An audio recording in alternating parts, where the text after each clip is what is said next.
Okay, what I've got now is, I've got the cover off the back of this, but it should be the same as what you've got here. You should be able to have this ring removed from this spacer. So it was sitting, I think, just on the outside of your spacer like that. So you should be able to just remove that.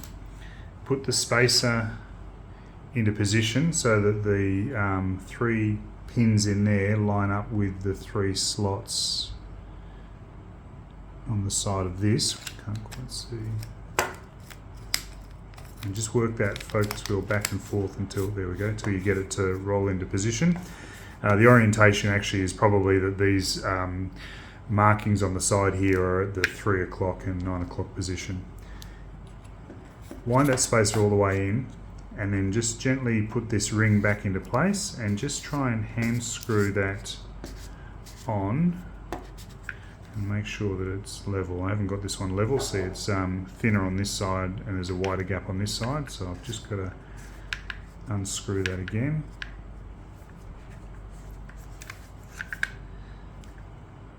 Oh, it's a bit stiff. Okay, so often with these threads it's good to go backwards till you see it pop in. You can just hear and feel that little pop then, and that's level, so now we can tighten it up. Okay, so that, tighten it up as much as you can by hand, and that should mean you're able to wind this spacer in and out and it doesn't fall out. Now there is a special tool to tighten that ring up properly, so in the absence of that, I know you said you had a couple of Allen key. Let's see if we've got a couple of small Allen keys. Yep. I'm just going to pop one on each side into those 2 little holes that you might be able to see on the edge of the ring.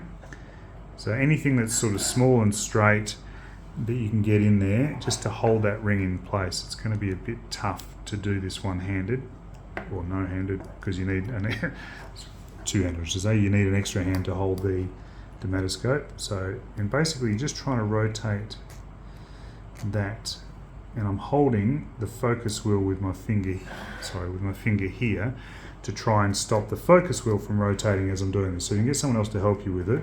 That would be good, because they can hold this wheel tight there, and they can hold this with their other hand, while you get something like a couple of Allen keys, small Allen keys, and just try and rotate that ring clockwise to tighten it as much as you can.